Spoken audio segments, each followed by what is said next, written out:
Hello, R users. My name is John Kulas. I'm a 20-year professor of industrial and organizational psychology, the best kind of psychology.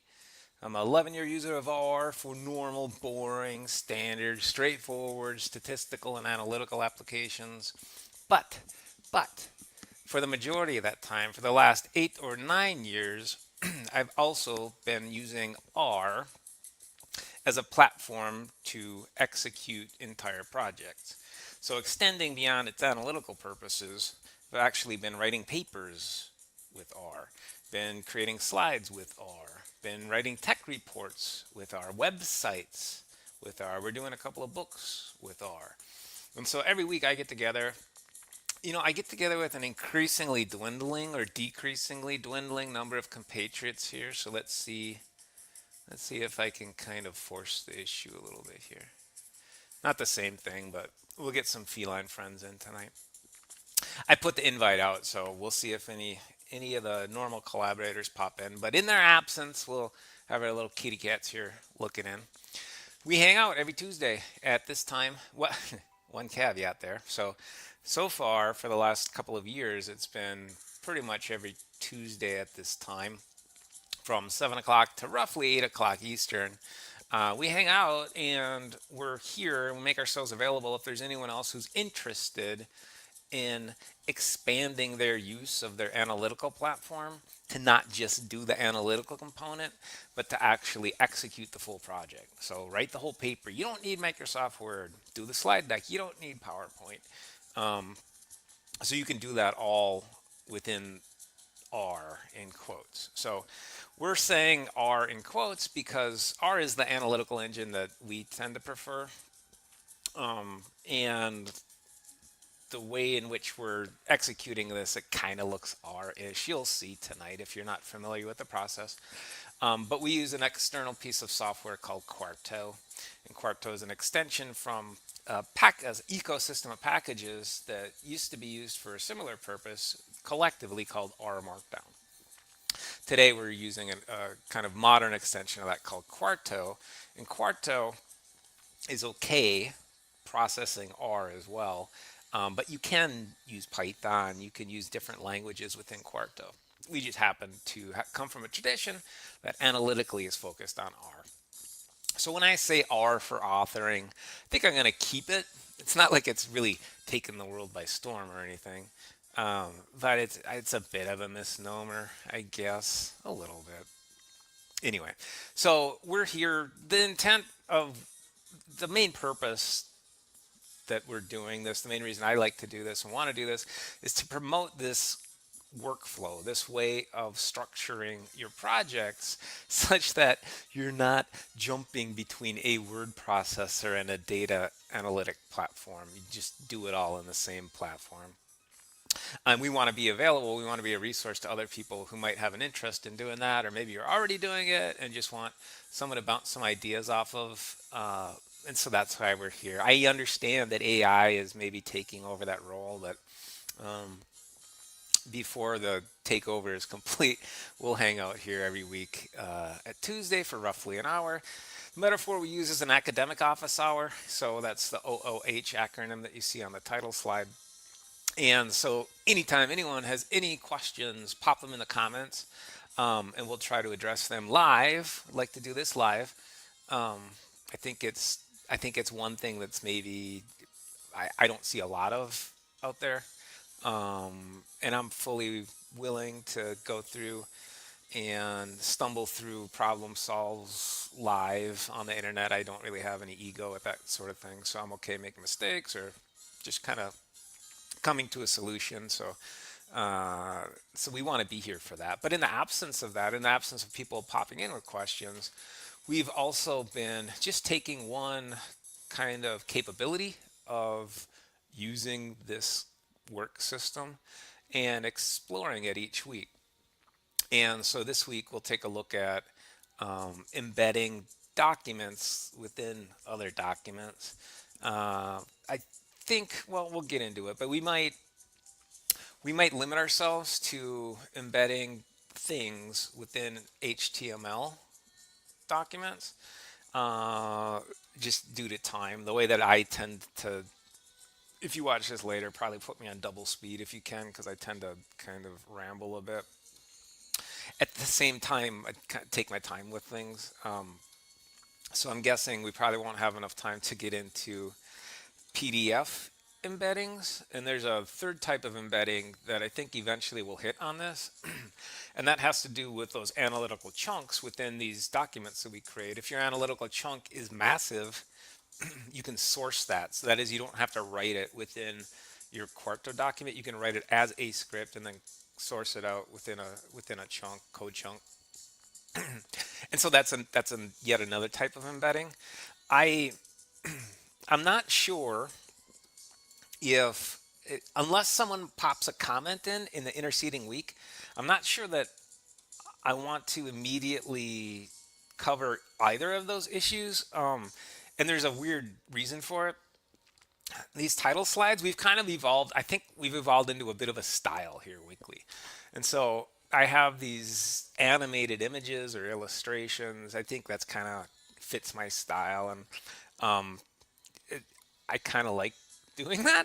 So what I try to do is I try to come up with an image that is tangentially maybe 3 degrees of Kevin Bacon away from what the topic itself is.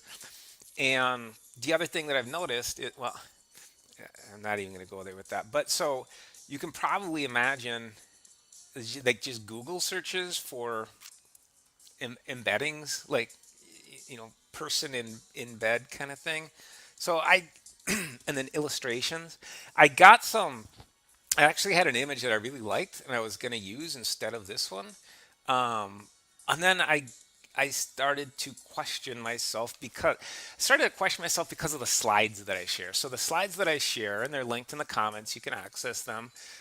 But I post them on a site that is hosted and owned and made available for whoever wants to use it by Posit, the company that created our studio, and also develops and supports the software that we've been using, Quarto. So anyway, the image that I had, it was a cartoon. It was still an illustration, but it was kind of a 1950s pinup style cartoon of like a pinup girl in bed. She was kind of looking back like this. And I had the most ridiculous self-censorship moment where I'm just like, well, that's a cool image and it actually fits kind of what we're doing. Yet I'm kind of I'm using this wonderful resource that Posit makes available, and I'm like, I don't know, is that something? I think I'm kind of abusing their system a little bit. Like, I can't believe there's many other users that have more up there on. I don't even want to say the URL. Well, you can see the URL that I'm using, um, but I don't think it's the primary hosting site that they're currently intending for people to use. I got hundreds of things up there. And so I don't want to do anything that might jeopardize their just willingness to let me to host stuff for me for free. I love it. So anyway, so you don't get the 1950s pinup girl, still a cartoon, but still I'm like, I don't even want to put anything up that may possibly someone may look at askew or askance. So we didn't do that. But so the reason I bring it up now is I don't think we're going to do embeddings 2 weeks in a row as we sometimes do because I'd probably be too tempted to use an image like that because it was a very cool image. Um, but so we'll probably just handle embeddings tonight. The other caveat that we have tonight is that next week, now most people that seem to interact with this aren't using it in the way that I intended. That's fine. I'm me. You can use it however you want. Um, but most people seem to be accessing these after they're live. Uh, so maybe not that, it's not going to affect that many people, I guess. But next week I have a conflict. So I'm going to do the live session 1 hour earlier. So we'll be doing it at 6 o'clock Eastern. And then I'll have a pretty hard um, end time on that. So I'll need to hold that to just about an hour. So thank you for coming. Thank you for stopping by. Thank you for taking a look. But keep in mind, next week it'll just be a temporary thing, only for a week, because I do have a conflict that's not going to be a common conflict, just a one-off. So next week we will go live early, and maybe we'll have our little kitty cats here with us next week. Okay, so let's get into what happened last week. So every week we do a recap. So the first about 20 minutes of these sessions is usually a recap of what happened last week. I think it's important because the way that we explore these features is fully exploratory. I intentionally don't do a whole lot of prep beforehand. I want to go into these features somewhat fresh so everyone can kind of see what it's like to explore something fresh and not as an expert, but as someone who's interested and curious. All right, so let's see what happened last week. Our story opens today in the quaint little hamlet of Frostbite Falls, Minnesota, the only town in the United States with more TV sets than people. The reason for this astounding fact is simple. This is the home of one of television's most sparkling personalities, Rocket J. Squirrel. Take off your hat when you mention that name, mister. We love Rocky. He put Frostbite Falls on the map. See, it's right here, under this period. That's a fly speck, Quincy. Oh, yeah. Well, I left my magnifying glass to home. Hush! It's time for Rocky and his friends. Well, of course, in Frostbite Falls, that's the magic word. And every TV set in town went on. In homes and restaurants and playpens and regular for-real pens. I believe I didn't follow that through, but I think we're through with Upsidasium. That was a great story arc, the Upsidasium story arc. So we'll be on to a new thing with Rocky and Bullwinkle here, I'm guessing, over the course of the next few weeks. So last week and the week prior, we had kind of a 2 week session where we extended our look into this feature into a second week. And the reason we did that was the first week I couldn't get there was a software program that needs to be installed locally on a computer. That's not something we normally do on this channel. And we stalled on it the first week. I just couldn't access the software. So last week we overcame that and got it to work, and it worked great. And so what I have here on this recap slide is mostly instructions just to get get the program itself that you need. So if you want to run these D2 diagrams, and so the image that you're looking at down here, this is a snip of a D2 diagram. The capability itself, there's a few hyperlinks on the slide titles, and you can see some of the capabilities in terms of the shapes, the types of connections you can have, labels on the connectors. You can see double-headed arrows, single-headed arrow, curved arrows, annotated arrows, all kinds of arrows.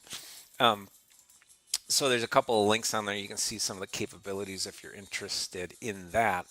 But in order to access it, you need not only Quarto, the software that we've been using to generate things like these slides that you're looking at, but you also need the D2 program itself. And so on step one here, there is a link to a page with some assets, and these assets, if you're on a Windows-based computer, what you need to do is you need to take this .msi extension. You don't need to, but if you're following the steps that we successfully followed, you can access this MSI extension link, and that will, on your Windows machine, that will automate a download and install sequence. And so that seems to be a pretty straightforward way to actually get it.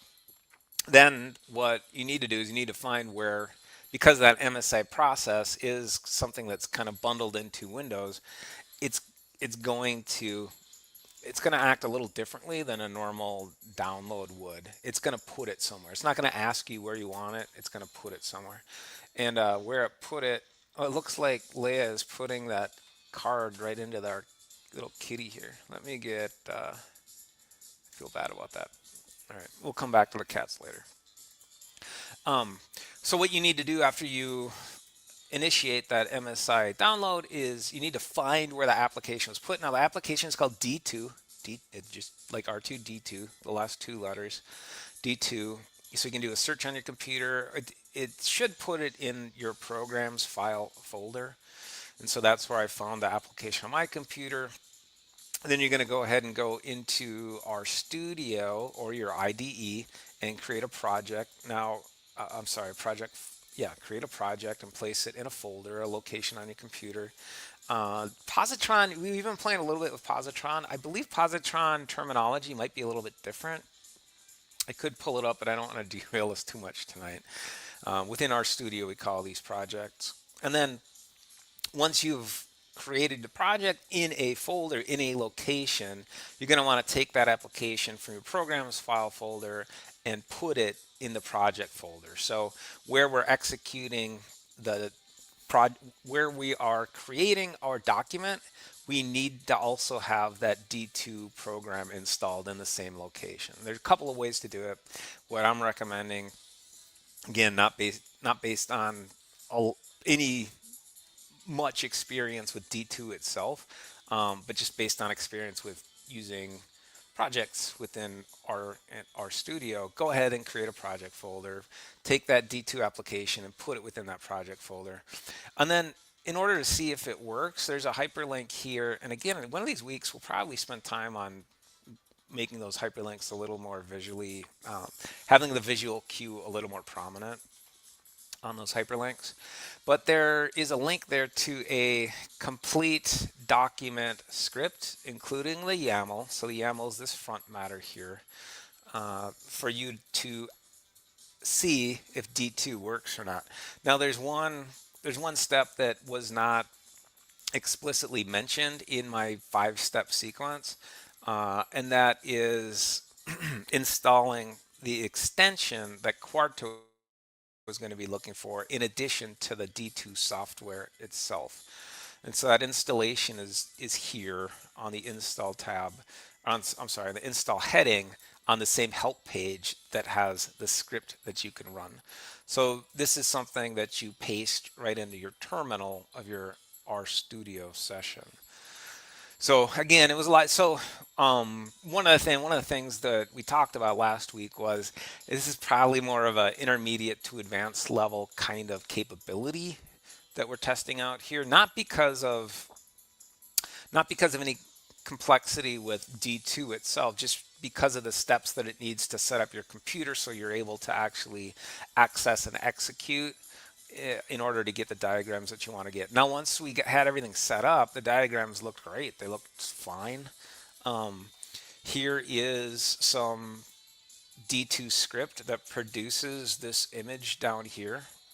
And so again, the structure of this, it's not a structure that I was familiar with going in, and we didn't do any sort of really research or looking into the syntax. We just were able to take some other people's examples and modify them somewhat, and it was really easy. We didn't play with, for example, we saw previously that there were arrows and double-headed arrows and things like that. We didn't play with that, but everything looked to transition really nicely from the D2 help page itself to a Quarto enabled D2 diagram. Now, one thing that I did talk about last week, one thing that we did try last week that I mistakenly said doesn't look like it's working the same within Quarto as it works in D2, is interactivity. And it turns out that interactivity does work fine within Quarto. We just didn't read the full documentation on the D2 extension itself. So on the D2 extension, there is actually some YAML specification that we need in order to enable the interactivity on the graphs themselves. Again, this is intermediate to advanced level authoring stuff. If there's interest in it, we can come back to it for sure. And it might be something that's worthwhile to check out in a few months anyway, because there is active development on it.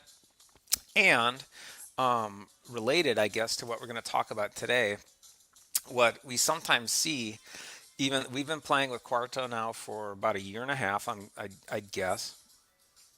And some of the early extensions that had been proposed to extend the capabilities of Quarto have been rolled into Quarto itself. And I think that's what we're going to actually see today as well. So I chose embeddings because it started with the letter E, and we're continuing on this ABCs kind of sequence with one mistake. So last week I mentioned that we're gonna go through the alphabet here after we had a session on the ABCs or the basics of authoring in R. That was about 4 or 5 weeks ago.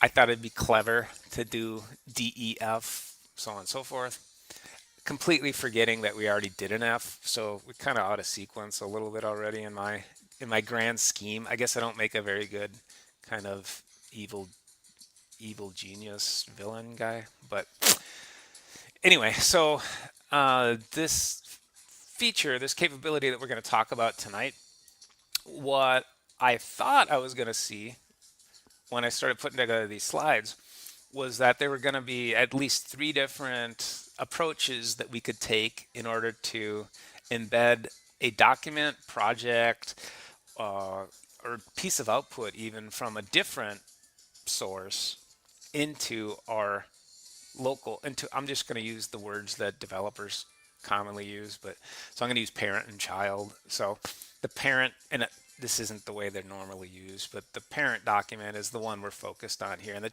child would be the one we want to integrate within the parent document. I thought we were going to see a few different capabilities because I know that I had stumbled across a capability quite a while ago. It must have been 6 months, 7 months, 8 months ago. And that was an extension. And it was an extension by someone who does a lot with Quarto. I'm not sure his background really, but he goes by a Twitter name or an X name and a GitHub name of the Codeless Professor. Um, and so the Codeless Professor is actually this guy here, uh, James Balamuta. James Balamuta. I don't know him personally, but everything I've seen in terms of his contributions have been great. So he seems like a very knowledgeable person, and certainly someone who's also interested in using uh, using platforms to fully envelop and execute projects instead of transitioning between things like word processors and data analytics software systems. So I had been using this for a while now, and so this was an extension called Embedio that the Codeless Professor had created. You can see in the GitHub repository. Now, if you ever stumble across these and you're not familiar with GitHub or don't really use it, one of the first things I look for when I'm looking at a repository, so these repositories carry all the code that's necessary to execute the capability that the person is focused on or people are focused on. In this kind of grayed out section here, there is a record keeping of the last time somebody pushed something into this repository. It's called a commit, and so the commits on this are kind of outdated. So that this is not something that is currently being actively supported. And I'm pretty sure the reason for that, I don't know exactly, but I'm guessing the reason for that is because the capability that we're now seeing within Quarto itself, and so there's a link on the Quarto heading, there's a link to how to embed within Quarto documents from other documents. And the syntactic structure of this embedding is exactly the same as James's structure. So I'm guessing what happened was they've taken that, what previously was an extension, and they've rolled it into current versions of Quarto. That's what it looks like. Now, the one thing I should mention is if you do follow the hyperlink and access this help slide, everything we see here is written from a Python perspective. And so again, we've been focusing on R because that's the language I'm most comfortable with and interested in. Quarto, the authoring system that we've been working with, wants to be language agnostic. They don't want to take sides. if you've noticed, our studio, the company has moved away from that branding, and it's my speculation that a big reason for that is they kind of want to divorce themselves of being affiliated with just one of these languages. And so what you're going to see on some of these help pages is there might be a little flavor, a little bent, a little it seems like it's slanted a little bit towards one language or another. And so what we're seeing here on these embedding help pages,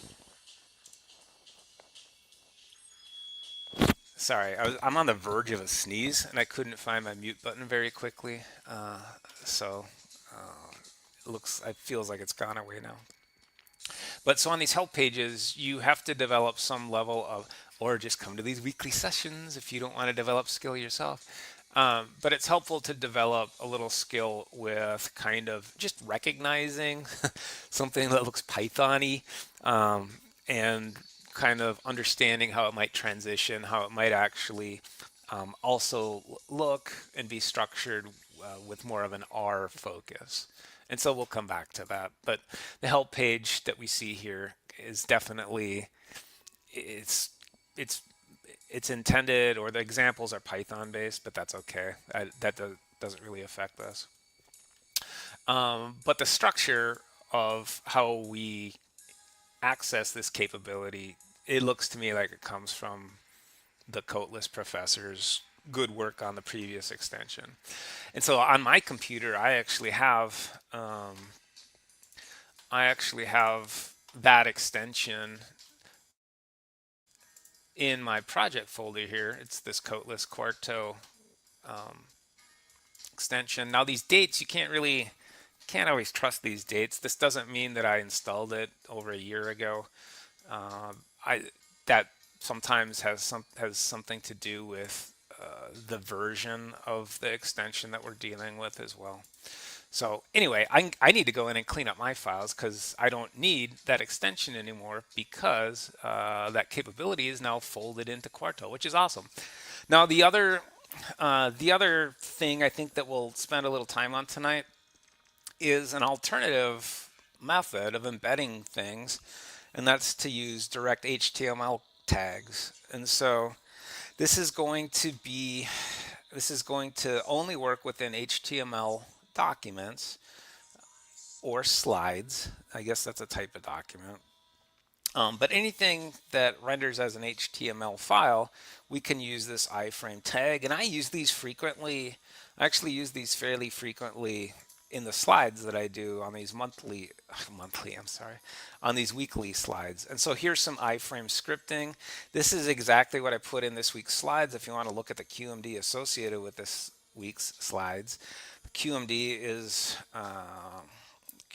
just the three-letter extension on the end of the file name itself. So this 9_16_25.qmd, that's this script file, which when I render it, it produces the slides that you have a link to. And so I guess I forgot to show what I wanted to show, but toward the end of these slides, I actually have an iframe command, and that iframe command is right here, and that's what accesses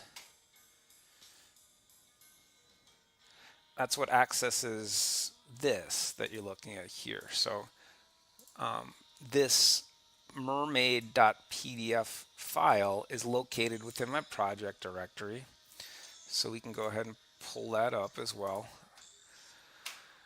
I'm going to use Windows Explorer. I'm going to go to the location where I keep all of the live stream, and I'm going to look for a mermaid.pdf. There's a Mooster piece. I should have used Mooster piece. That was brilliant. I love the Mooster piece. But here's the mermaid file on my local computer. And I guess the reason I probably chose this is because it shows an alternative diagram to the D2 diagrams. And so this is a mermaid diagram. This is part of the native to Quarto capability. And this is the scripting that creates this mermaid diagram here. Now there's some other commands that we use that control the greenness. I think this is a forest theme, if I remember right, in terms of the coloration there. But with these iframes, they're one of the neat things about iframes is that you, as you're interacting with this, do you see all of these toolbar capabilities here that come up? Now these should work for you. You should be able to highlight things. You should be able to do all the sorts of regular things you would be able to do on a PDF on your local computer. You can save this, you can print it, you can zoom in, you can zoom out. And so you should have access to this. So this is actually pretty neat. And so it's one of the reasons that I use iframes on these slides. Now there's some commands here. Width and height are probably fairly self-explanatory, but I did use some further specifications in order to get the image as it first loads to look nice, to actually appear to be readable. And so that zoom equals 50, that pound sign zoom equals 50 is something that isn't normally added, but I wanted the viewer to be able to see the main part of the document here that's embedded itself. Okay, so the other caveat, I guess, before we get into it is there are methods to embed files and projects and output from other projects within PDF documents as well. Again, that's a bit more of a intermediate to advanced level kind of thing. So I don't expect the embed feature that we see. I know iframe won't work within a PDF. I don't expect this to work within a PDF file either. And there's reasons for that. So PDF files are intended to be static, just kind of there. What you see is what you get documents. But you can, nonetheless, you can embed. I know of other ways to embed information within the PDFs. It's just that they're not, like I said, they're a little more intermediate to advanced. So if this topic really interests someone, leave me a comment, leave me a note, and we can do that. Again, my main fear in doing that is I'm going to be tempted to use that somewhat inappropriate picture for a title slide. Okay, so let's get into it. Let's see if we can embed some stuff within parent projects and parent documents. I'm going to see if I can leave this open, this help page. Now, if you've watched these sessions over the course of the last year or so, you'll know that I'm notoriously bad at finding these things, but I'll do my best. I got too many windows open. I have two monitors. I probably need a third one in order to keep everything together. Okay, so let's actually start a new project. And I'm going to call it embedding. Yeah, at some point, I'm going to need to really clean up this computer. It's just full of goop. It's full of so many different, just from these weekly sessions. I blame you. It's really me, but I feel compelled to use new projects when we do these new features, and then I forget to go in and clean them. We'll blame the cats. Cats are kind of good blame takers for anything. If you're a kid, right? Like a window gets broken, you blame the cat. There's food that goes missing, blame the cat. Or dog, I guess. Dogs are just as good at being blamed. And they don't even get mad at you. They still love you the same, even if you blame them. It doesn't get any better than that. Okay, so we have our embedding project. We don't have anything in there yet. I'm going to put a couple of things in here. So let's start with just a HTML file. We can change this to a presentation at some point, but we'll call it Trying Out Embeddings. Author, all of us. And maybe we'll put in, I didn't save that picture that I was tempted to use. I was going to say maybe we could put in that picture.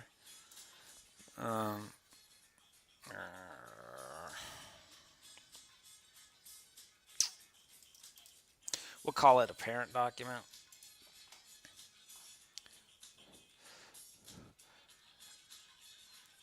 And again, I like to render these without much alteration as it comes in as the pre-populated content that Quarto gives people. Other than all we changed here was the title and the author. This heading, this chunk code, this output, a little bit of markdown here in terms of ticks around echo false. All that stuff is just standard boilerplate that comes from Posit, comes from the Quarto developers and support team. I like to do that just to make sure that my system is set up and everything's working okay. We'll be kind and we won't use the 1950s pinup girl get Kulas in trouble picture. What should we use? We're talking embeddings. Beddings. Beddings. Quilt. We'll look up a quilt. Let's see if we can find a nice quilt. Wait, there's a lady holding one there. There's a dog with a quilt. I kind of like that. I'm going to right click on it, copy the image address. I'm just going to put it in here as an image. And we use the exclamation point square bracket and then parentheses convention. Now, last week we saw that, oh, I was going to say, when you get these goofy looking URLs and links to images, we can have some funniness that happens within our document, but I do see a extension on this, so I feel a lot better about that. So we'll render with the expectation that the image comes into our document. There it is, nice little doggy. So now let's create another file within this project directory. And we can actually, let's do a PDF file, even though I don't think tonight we're going to have time to embed a child within a parent PDF document. We can still embed a child PDF within a parent HTML document. So we'll call this child, sweet child, oh mine. And the author is Guns N' Roses.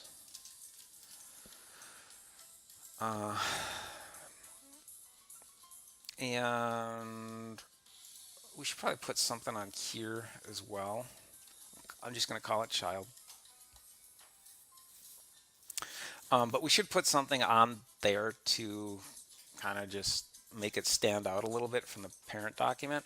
Now, one of the things about PDF documents, not the typist document, I guess we see the title, don't we? Maybe that's enough. No, that's not enough. Let's do a picture of Axl Rose. Let's see if we can get a, oh my goodness, he has not aged like fine wine. Axl, what happened to you, man? Illustration. I haven't seen a picture of Axl Rose for a while. Well, there's all kinds of neat stuff here. I kind of like a lot of them. Must be fan art. This one looks too propaganda-ish, doesn't it? Like I like it, but it's a little propaganda-ish. This looks very 80s. Now, Guns N' Roses was tail end of the 80s when they kind of got popular. My introduction to Guns N' Roses was a little different, but I do appreciate their music. And my friends loved their music. Now this is consistent with, I guess, what we've been doing on a weekly basis. So again, I'm going to just right click on that, copy the image, and in my PDF child document, let's go ahead and put that. Now, images within PDFs sometimes throw weird errors as well. I think it has to do with sizing. I'm not 100% sure on that. But again, that's another issue that we could cover on another week. Now, what you're seeing there in my console is this package manager. All right, it doesn't like that. So what I'm going to do, we'll still get Axel in there. What I'm gonna do is I'm gonna cheat a little bit. So we'll actually take this, and then the other thing we could do, let's do this. Let's do a chunk. And so sometimes in PDF files, it's easier to get an image in using an old package called Magic. And so Magic, forget how it's actually called. Magic with a K, I guess. But this was a great way to get images in. Now there's a special command for SVGs. What the heck is our file? It's a JPEG. I'm not sure if that's going to work for a JPEG or not. I know there's other image read, I think is what I was looking for. So image read should work within Magic. So we'll try that. And again, this is just, one of the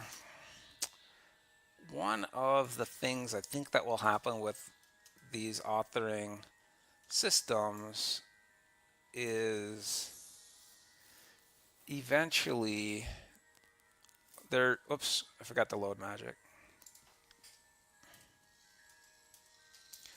Eventually, I think there's going to be consistency between the way we structure these source files and the output that's created across different output formats. So across HTML files and PDF files, etc. Unfortunately, and this is one of the reasons that I think it's useful to have someone like me who's not an expert, but been a long time user of these to be a resource if people want it, is just kind of familiarity with some of those differences across the different types of output that you're trying to render. So here we do see that the Magic image read function works fine. So we're getting our cartoonish picture of Axl Rose there. I see that I didn't turn off the echo. That's okay. We'll leave it on for now. Well, I guess we can turn it off. So hash pipe is kind of the modern Quarto convention, preferred way of controlling what happens, what executes within the chunk itself. And typically we're not going to want in documents. It's nice to have it there, but it's also nice to be able to control whether the command itself here, the Magic command, is echoed in the document or not. Okay, so we have our PDF and we have our parent document. Now, what we're curious about, and this tonight's focus, is on embedding something within a parent document. And again, we're only going to go one direction with this week. If someone is interested in how to embed within PDFs, drop me a note, a comment, drop me an email, and we can go over that, with the danger that Kulas might be kicked off of Bookdown forever because I'll be tempted to use that 1950s pinup girl as my... Actually, this. All right. So if you want to do embeddings within PDFs next week, drop me a note, but you also have to find for me the title page image. There. Well, I'll stick to that. Okay. So we want to embed, and I'm going to pull up... I did lose it. I told you I was going to lose it. Sorry, I lost my help page. So I'm going to go to this week's slides. And I'm not going to access them through my RStudio because I'm in a different project directory right now. But what I was looking for was this link. And this link kind of walks us through how to embed and some of the options within embedding. Now, let's just try to embed the entire document and see how that works without looking too closely here. We're going to see, doggone it, did I close that out again?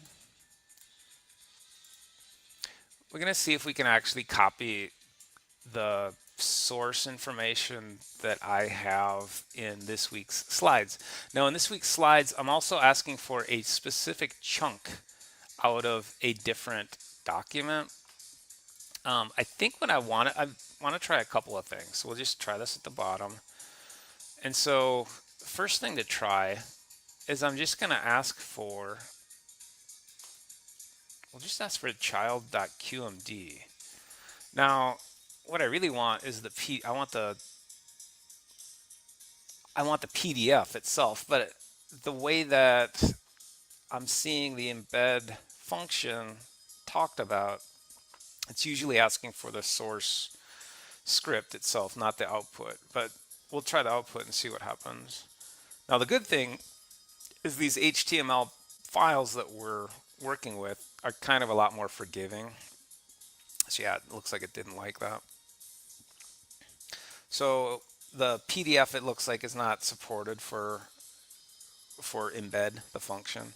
So we'll see if it does the QMD. If not, it might be focused just on chunks.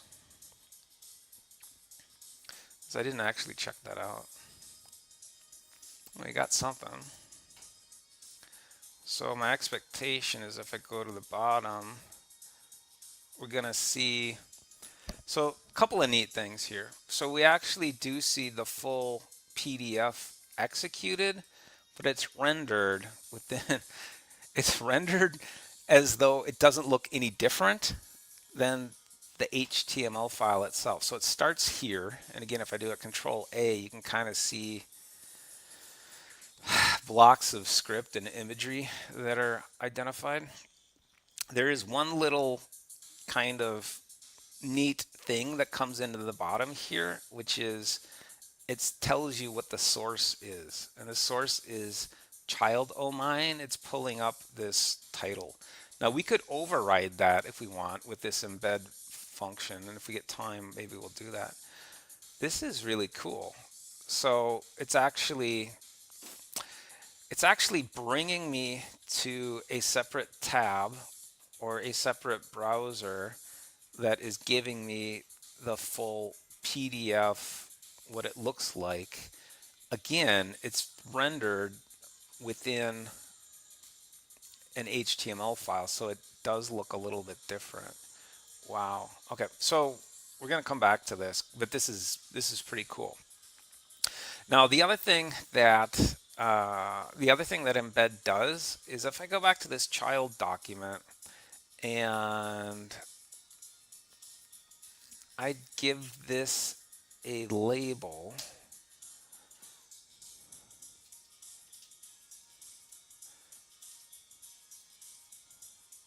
so we'll call it Fig Axle. I think that will work. Well, let's just render this. I'm in the PDF right now. I want to see if this label is going to throw any error for the PDF.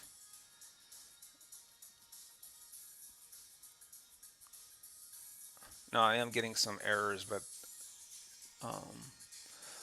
they're not errors that are concerning me. Fig Axle looked like it went okay. Now, the reason I wanted to do that was on line 30 here of my parent document, I should be able to, with the pound sign, say that what I want to embed is not the full document, but only that chunk, only that specific element of the document.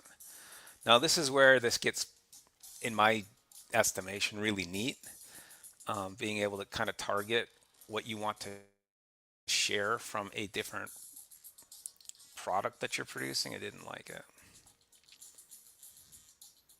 Okay. So let's see how we label Quarto chunks.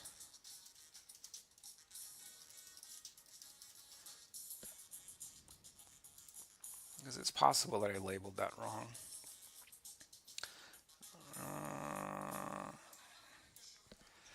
It's also possible that it didn't like the image. I'm calling it a figure. but it's possible it doesn't like the image. So let's create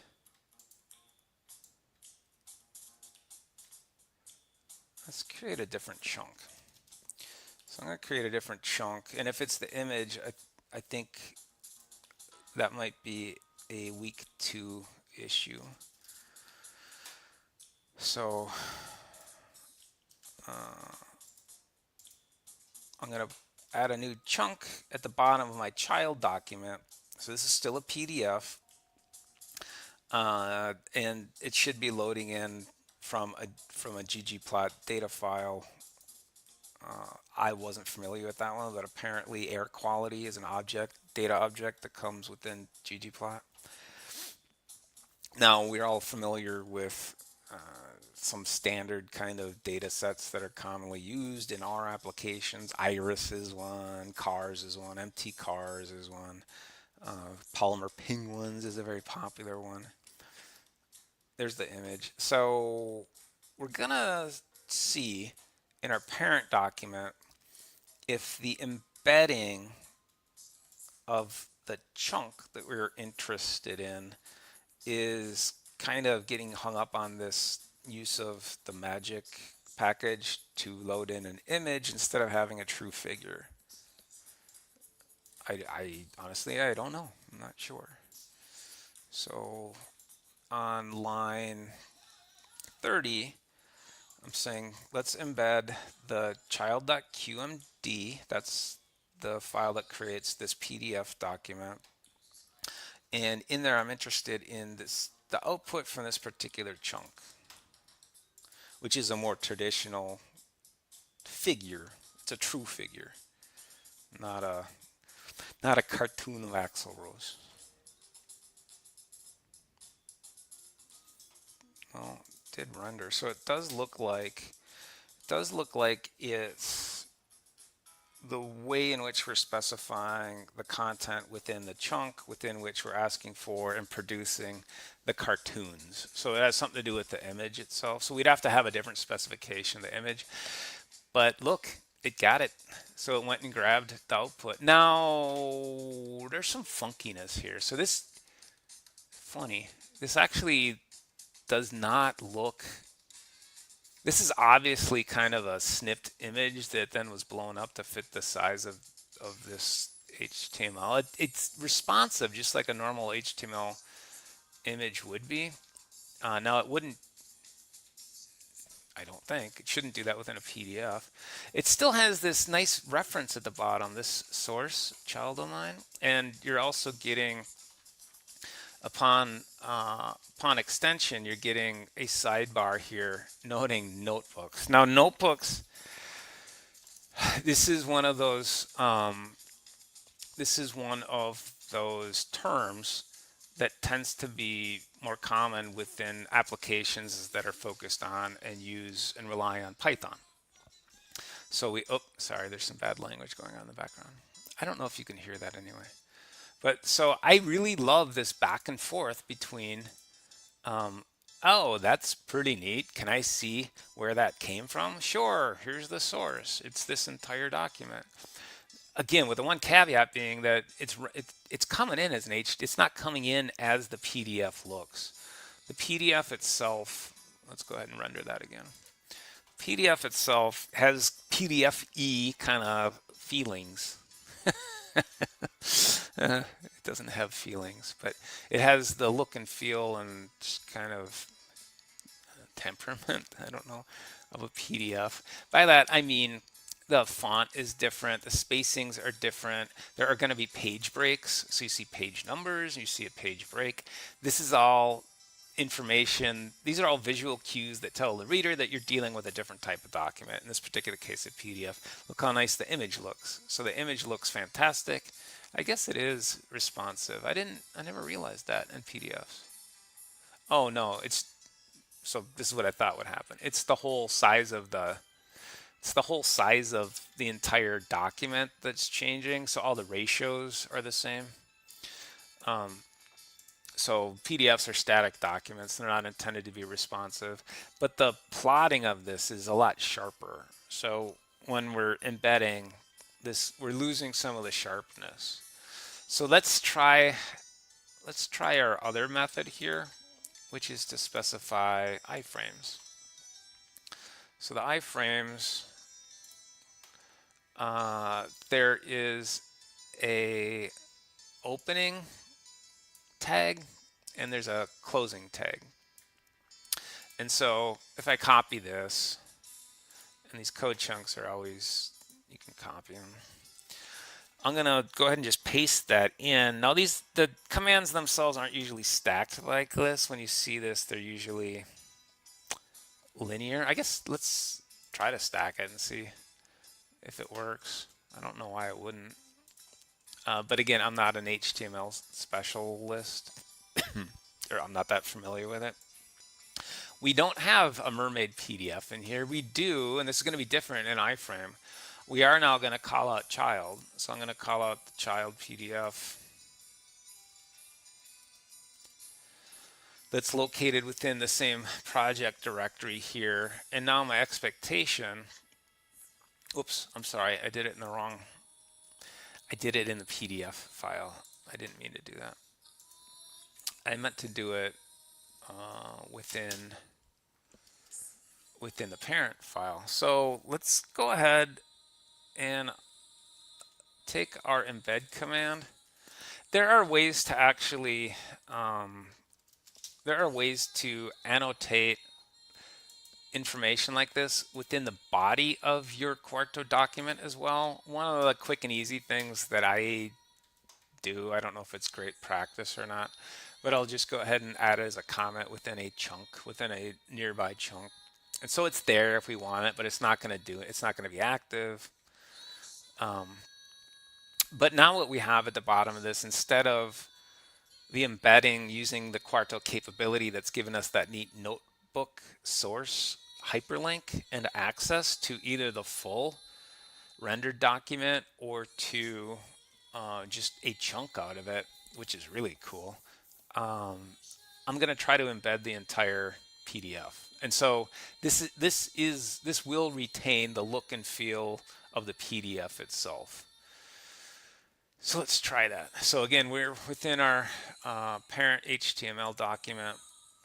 And then I think what we'll do if this works is we'll try maybe a slide, either a slide parent or a slide child. Yeah, so then here's the embedding. And I really do like using this iframe in these HTML documents because it does retain the look and feel of the original PDF itself. The imagery here is fantastic. So if I look at this, if I look at the graph, the ggplot itself, there's no pixelation. Everything is clear and sharp. Looks fantastic. I still, again, have this functionality. I can go in and highlight stuff if I want. I can save or print this file if I want. What else can I do? I don't know. You get normal stuff you can do with PDFs. You're going to have your table of contents if you want to jump around back and forth. Love it, love it, love it. So iframes is another option. I'm really liking embedding though as well. So the embedding, I really like how it's giving us that hyperlink to the source. That's really neat. I wasn't expecting that. Okay, so let's create another child here. Uh-oh, we'll have a, I always get myself in trouble when we do this stuff on the fly. So this will be, call it all. Nobody knows who Oliver is, do they, from the Brady Bunch? This will be, what's an unwanted child? Tempted to call it bastard child. Okay, whatever. We'll call it bastard child. No, we can't do that. This is a family-friendly show. We'll call it the family kitty. Author is a chicken who doesn't do stuff that might offend people. So we'll do a Reveal.js presentation, and let's go ahead and render that. And we'll have this be family kitty, or we'll call it family cat. And I'm curious to embed this within our parent document. Um, Boring. Let's put a picture in there. We'll put a picture of a cat.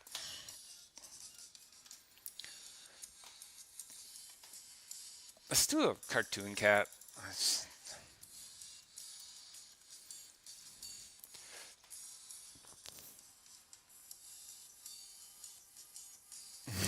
He's kind of he's up to no good there. So again, I'm gonna take that image. I'm gonna right click on it. This is a presentation HTML file, so I can go ahead and use that. Exclamation point, square brackets. It is coming through again as a weird type of image, and by weird I just say the format of it isn't obvious based on just inspection of the URL, and it's coming through not. It doesn't look great. You know what? Let's put a picture of Tweet. I know this is off topic, but let's do Tweety on the second slide. Tweety can look kind of annoyed that Sylvester's looking at him. Oh, and ominously, this slide is entitled Bullets. I don't know if Tweety is intending to do something to Sylvester, or well, we know Sylvester is intending to do something to Tweety, because apparently Tweety birds are delicious. All right, so we have 3 slides on this, so that's enough for us. What we're curious about is in the parent document, I'm going to go ahead and just leave the iframe there, but we'll see if we can embed, and I'm going to steal this previous syntax. We'll see if we can embed the slide deck. So the slide deck is called family cat.qmd. Now the curious thing about using this embed function is it's focused on the source file, the QMD, not the output. The iframe is focused on the output. It's focused on the thing that is being created, the ultimate thing that we want to share with people, that people want to look at. Well, it converged, so that's good. I probably shouldn't. Dog on a quilt means nothing here. Here's the child of mine with the animated axle. And then here's the family kitty. Again, it's so I think I'm kind of starting to understand what's going on with embed, is that it's not intending the entire document to be reproduced. It's intending an element of that document to be reproduced with the ability to link to the original source. And so that makes sense. So let's before we end this, let's just see if we can link to a specific element. Now I'm curious if I put a tag on this. So I'm going to call this Fig Sylvester. I think this should work. So I'm just, the figure itself, and these previews in RStudio they've been wonky for a little while here. I'm going to see if I can inspect that and see if that tag is coming through. Yeah, ID Fig Sylvester. So that did what I think it did what I wanted to. Now in the parent document, what I'm curious about is if I can hashtag Fig Sylvester with the rendered document only showing Sylvester, but the source being available if we want to link to the larger source.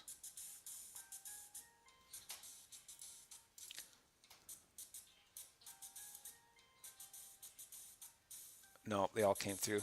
So we would have to locate it to a chunk itself. Now, the last thing I guess we can do is let's see if we can get the reveal presentation. Huh.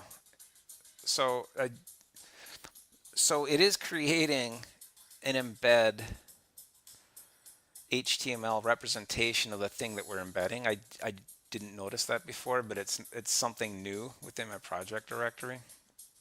Let's see if we can get Family Cat in here. I want to try to put the HTML file in there. Now, my expectation is iframe should work. So iframe, we should get the full reveal presentation slide deck represented. Yeah, and we do. So that, again, I am just really impressed with iframe. And there are other controlling features that you can do with iframe, both in, well, the main way I've used them is within the YAML. But we can do things like we can pop this out. We can do things like control the way it looks and the sizing of it and things like that.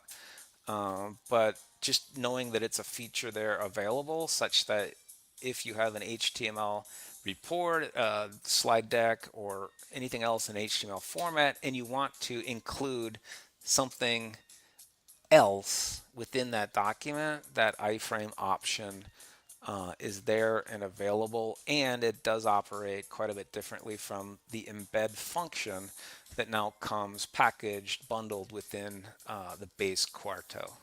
So it's no longer an extension that you have to add, as I did a year ago or so.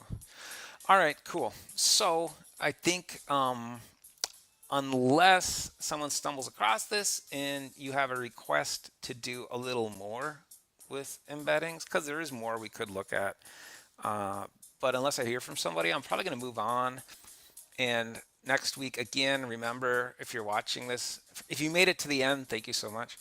But if you're watching this next week, we're going to start 1 hour earlier. So we'll start at 5 o'clock Central, 6 o'clock Eastern. And next week's topic, unless I hear from one of you, is TBD, but it should start with the letter F. All right, everybody. Thank you. Good night.